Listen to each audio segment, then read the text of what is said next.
आज सदन के अंदर नेता प्रतिपक्ष राहुल गांधी जी ने जिस प्रकार का भाषण दिया है, सभी मर्यादाओं को उन्होंने ताक पे रखा है और जिस प्रकार से झूठ का पुलिंदा बांधा है वह आज पूरे हिंदुस्तान ने देखा है। पहली बात, गोली चली नहीं और राहुल गांधी जी ने कहा कि स्टूडेंट्स के ऊपर गोली चली है।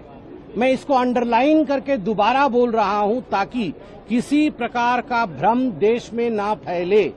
दिल्ली में जिस समय संसद मार्च चला था उस समय स्टूडेंट्स के ऊपर गोली नहीं चली थी और राहुल गांधी जी ने आज भ्रमित करने के लिए, देश में अराजकता फैलाने के लिए गोली चली है, इस प्रकार के शब्दों का प्रयोग किया और यह भी कहा कि गृह मंत्री जी के कहने पर गोली चली है। इसमें एक बात स्पष्ट कर दे, क्योंकि राहुल गांधी जी को शायद जमीनी हकीकत के विषय में पता नहीं है। जहां भी एक्शन लेना होता है लाठीचार्ज इत्यादि का, उसके लिए वहीं नियुक्त मजिस्ट्रेट होते हैं। गृह मंत्री जी के किसी प्रकार की ऑर्डर की आवश्यकता नहीं होती है। वहां मौके पे, जिसे मौकाए वारदात कहते हैं, वहां मौजूद जो लोकल मजिस्ट्रेट होता है, ऑर्डर उनका होता है। देश को गुमराह करने का काम राहुल गांधी जी बंद करे, नंबर 1। नंबर 2, राहुल गांधी जी ने बार बार सवाल उठाया कि गृहमंत्री जी कहां गए हैं, गृहमंत्री जी क्यों नहीं आए हैं, गृहमंत्री जी दिल्ली में है या नहीं, कहां है। राहुल जी, आपकी तरह चोरी चोरी चुपके चुपके गृहमंत्री जी विदेश नहीं जाते हैं, विदेश कभी नहीं जाते हैं चोरी चोरी चुपके चुपके। अमित शाह जी वो यहीं मौजूद हैं और देश का काम कर रहे हैं।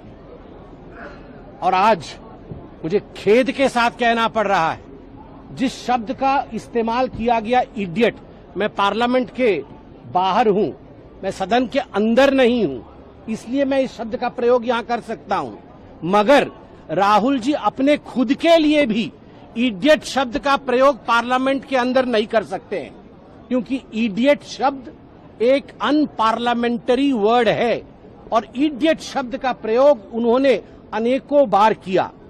चौथी बात, उन्होंने कहा जंतर मंतर में उन्हें एक छात्रा ने बताया कि 3 प्रकार के लोग आए थे और उन 3 प्रकार के लोगों का परिभाषा की डेफिनेशन राहुल गांधी जी ने रखा।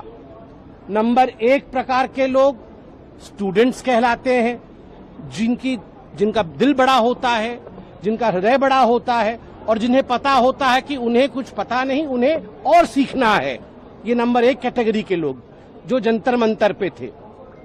जंतर मंतर पे जो दूसरे कैटेगरी ऑफ लोग थे, राहुल गांधी ने अपने शब्दों में बताया कि वो इडियट थे, जो भगवान मानते हैं और जो प्रोपेगेंडा करते हैं। तो जंतर मंतर पे इडियट थे, ये राहुल गांधी जी ने किस प्रकार से कि आंकलन कर लिया। मुझे लगता है जंतर मंतर में जो लोग मौजूद थे उनको भी उत्तर देना चाहिए। और तीसरे कैटेगरी के लोग जो जंतर मंतर में थे वो अंधभक्त थे। तो मुझे लगता है देश के भविष्य के स्टूडेंट्स को इस प्रकार से कैटेगराइज करना कि उनमें से कुछ वास्तविक स्टूडेंट है, देश के भविष्य के कुछ इडियट्स हैं और देश के भविष्य के निर्माता कुछ अंधभक्त है, ये कहीं न कहीं हमारे देश के जेन जी के अंदर एक गंदी भावना, किसी को इडियट कहना, किसी को अंधभक्त कहना। जेन जी ना तो इडियट है और ना ही अंधभक्त है, वह देशभक्त है, यह राहुल गांधी याद रखे।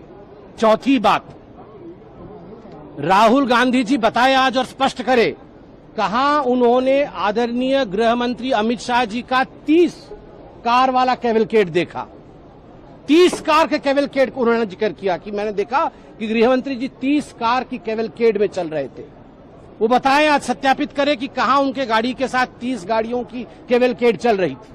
और फिर उन्होंने कहा कि गृहमंत्री जी उसके अंदर बैठे थे और राहुल गांधी जी ने अपनी आंखों से देखा कि गृहमंत्री जी कांप रहे थे।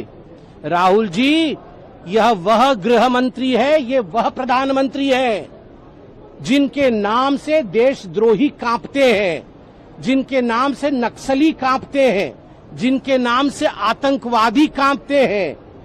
ये नहीं कांपते हैं, देशद्रोहियों को कपाते हैं, नक्सलियों को कपाते हैं, आतंकवादियों को कपाते हैं। बड़े दुख के साथ कहना पड़ रहा है कि राहुल गांधी ऐसे व्यक्तियों के लिए